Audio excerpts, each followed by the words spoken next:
Welcome to a podcast that goes beyond the surface, delving into the artistry of elegance and the transformative power of good posture. Unveiling the practice of elegance, Episode 8, The Art of Good Posture. In this episode, prepare to challenge your perception and embrace a new lens through which to view elegance. Good posture is an investment in your own self-confidence.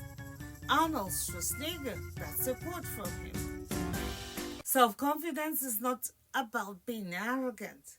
It is an exploration of profound impact good posture can have on our lives physically and psychologically. In the pursuit of elegance, the foundation lies in cultivating good posture. It goes beyond a mere physical stance. It's about aligning your body and inner persona or psyche with grace and purpose. Why? Because your brain chemicals respond to your stance, to your posture, and so it affects you. Good posture not only shapes your psyche, but also fosters the proper development of muscles and our psychological response or persona or psyche. Steering clear of detrimental habits is like bowing heads and slouching shoulders. Is essential to fix in order to obtain good state of mind. To have a good state of mind, you cannot include bowed heads and slouching shoulders, and it affects your mind. Such posture reflects defeat or lack of confidence, contrasts with the strength and resilience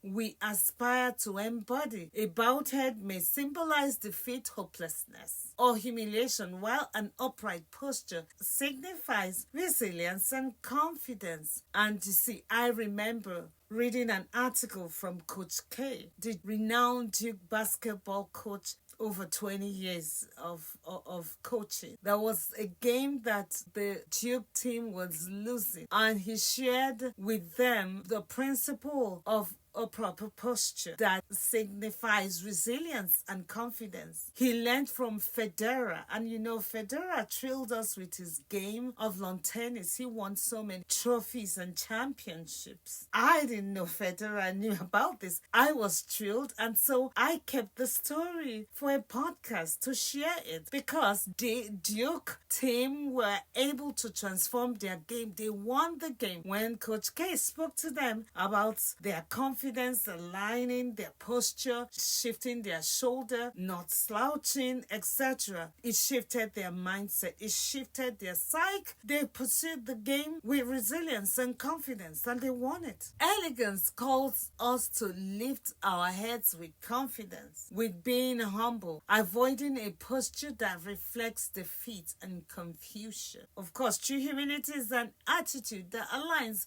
with you, who you are made of, or rather than manifesting bowed heads and slouching shoulders. So your attitude, mind, has to be of a humble person. Being humble does not mean that your head needs to be bowed and your shoulder needs to slouch. Your body language shapes who you are. Stand tall, stand proud, and let your posture speak volumes about your character. This is Amy Cuddy. She did a research in Harvard. She was being affected by her lack of confidence, and she learned to adjust her posture to straighten it. She has something called the power pose, and I'm going to go into details on this when I do a special edition for my research when I was back in higher education. And so Amy Cuddy was sharing, and I had to practice this with my niece. She lacked confidence. She wasn't doing well in school. And when it came for summer, we did a traditional posture correction. We didn't see any doctor. We didn't even see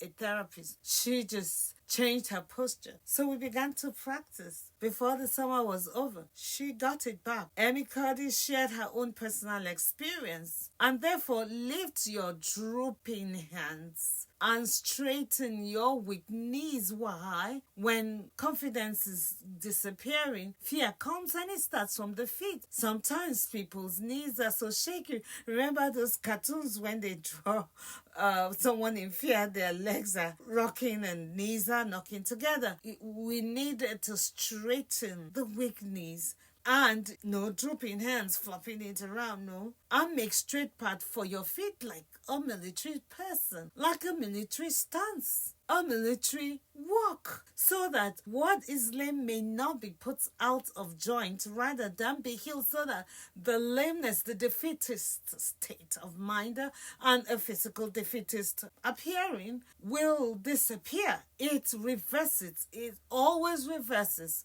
when you change your posture, emphasizing the healing power of an uplifted, correct posture. It's just as simple as correcting your posture. When you correct your posture, I have lots of testimonials from people. It's published in my book. Different testimonials of how to get a mentality that is not lame, that is not afraid, that has not lost confidence. To reverse it if you are finding yourself there. Although it is a good reason to go for therapy. When we have traumas and injuries that rob us of our ability to function properly, we see a therapist. They will identify it and bring you into a course of healing. But for this podcast, we just don't want drooping hands, slouched shoulders. They depict lack of self-confidence, and it will affect your performance. Our posture should exude confidence, not in oneself or insecurities, but in our true and uncompromised identity. As challenges attempt to weigh us down, like my niece, when I corrected her posture, she gained her confidence back. She went back to school. She did amazing. She sent her testimonial and it is published. Maintaining good posture becomes an expression of self-confidence in times of crisis. I love this quote I found from Michelle Obama. It says, in the grand symphony of life, your posture is the melody of confidence. Play it well, says Michelle Obama. You play it well because in a symphony, there are many parts to it. There is order. And to play in a symphony, you have to be confident. You need to have practice.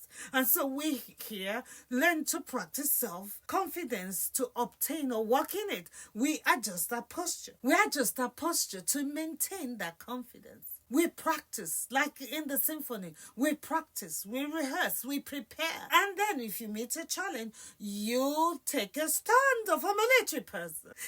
That's what it is. The military, their shoulders are square. Their shoulders don't slouch. There is no army with slouched shoulders. Nowhere in the world would you see that. They don't walk with shaky knees either. No army has, no military grouping accommodates shaky feet. No shaky knees, no. It's a military stance. An upright posture then becomes a reflection of confidence. A stance that can be a reflection of healed traumas and insecurities. In the journey towards elegance, good posture serves as a necessary, essential. It is crucial. It is rudimental. It is part of it. It is the precursor to acquire poise, a quality that radiates elegance and is honed through the art of elegant deportment. And so that's why this episode is to help us understand the art of elegant deportment. And so I'm going to show some images from the internet that will show us the deportment that has a good posture, that is prepared for elegance. Therefore, embrace the elegance within good posture. It is just aligning your body and shaping your confidence. Lift your head in confidence. You don't have to feel that kind of shame that some mistake or something has happened and it's just, you're just so bowed. No. Struggling to pass an exam. Perhaps you've never failed an exam before and now you're struggling. No. You change your posture. That is what I did for a student, and she passed. She was a brilliant student, a nursing student in an accelerated nursing program in Duke University. I have a testimonial as well. I just corrected her posture. When she almost quit her schooling, her family told her to come home, and she has spent $100,000. But you know what? She graduated. She's working. She's functioning well. We just changed her posture. We got her poised, filled with confidence. In the dance of life, good posture is the first step to elegant poise. Remember, it's not just about standing tall, but standing strong in who you are. She was a brilliant student who wanted to acquire her RN nursing degree, and she was so brilliant they admitted her for a fast track RN nursing degree. Then every morning she's throwing up, she's shaking, she doesn't want to go, she's losing weight, she's getting very frail, but we changed her posture and she graduated. Let your posture speak of resilience and faith. As challenges come, lift your head for an uplifted posture and inner persona. True humility is not in bowed heads, but in being humble. Maintain an upright posture for elegance.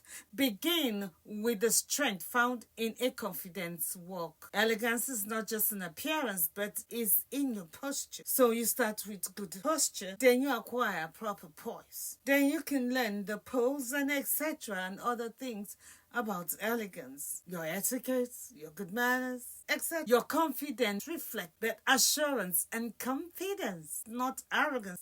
It's so crucial that we understand this so that we're not robbed of our performances, of winning, of thriving, of being healthy. Elegance is the only beauty that never fades. It begins with the way you carry yourself. Audrey Hepburn. And you see, Audrey Hepburn understood this because she played a role in My Fair Lady. That we have used that in another episode to explain about elegance. It's how it goes. So I would just, conclude this episode, and we know one thing is sure as we conclude today's podcast on the practice of elegance. Let your posture become this silent ambassador of your inner grace. Remember, it's not just about standing tall, it's about standing strong in your faith, confidence, and identity.